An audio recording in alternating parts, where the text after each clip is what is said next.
Լոս Անջելեսից Լաս Վեգաս գնալու ամենակարճ ճանապարհը Բրբանկի օդանավակայանից թռիչքն է։ Welcome to Hollywood Burbank Airport. Due to increased security measures, all passengers are Նվում եմ Բրբանկի օդանավակայանում եւ Spirit Airline-ով թռնելու եմ Լաս Վեգաս ընդամենը 1 ժամ ճանապարհ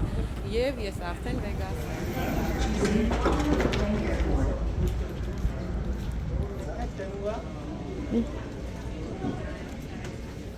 Բրբանկի օդանավակայանի այս փոքրիկ մասը,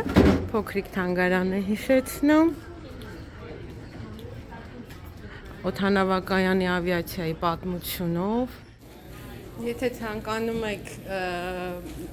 գծի վրա երկար չսպասել եւ անցնել առանց ճամպրուկները կամ պայուսակները ստուգելու եւ ձեր առանց կոշիկները հանելու, ապա պետք է անպայման գրանցվեք TSA Pre-check կամ Global Entry ունենաք այդ անցաթուղթը եւ այստեղ ավելի հեշտ կլինի այդ ամեն ինչն անելը։ Դուք կունենաք առավելություն մյուս ուղևորների նկատմամբ։ Եվ քանի որ մենք եւս ունենք TSA Pre-check, ում այդ TSA check-in-ի գծի վրա եւ հեշտությամբ կանցնեմ check-in-ը։ Passengers are reminded the red carpeted areas are for emergency evacuation only. There is no sitting. 1, 2 եւ 3 ես արդեն այս կողմում եմ անցա առանց որևէ մի բան վրայցս հանելու, իհարկե պայուսակները անցնում են այդ սկյանի միջով, սկյաների միջով, բայց ընդամենը այդքանը, այսինքն 15-20 րոպեանոց գիծ ընդամենը 2 րոպեում։ Միջայլոց, եթե ուզում եք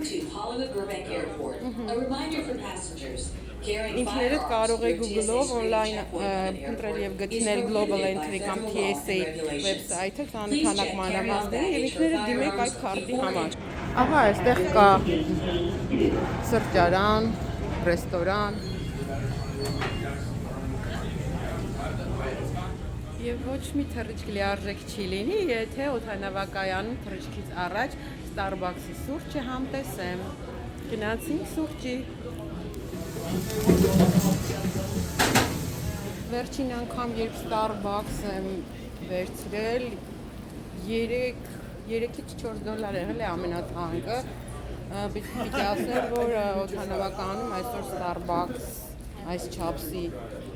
մոկա ֆրապուչինո եմ վերցրել, սուրճը արդեն համարյա 3 անգամ թանկացել է, արժի 9.28, դե ձեր հաշիվը վերցրեք։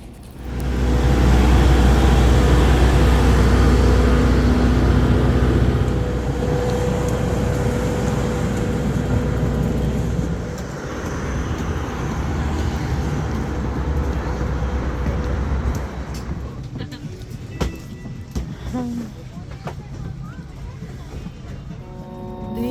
ինչպես ասում է Յուրի Գագարինը, թռանք։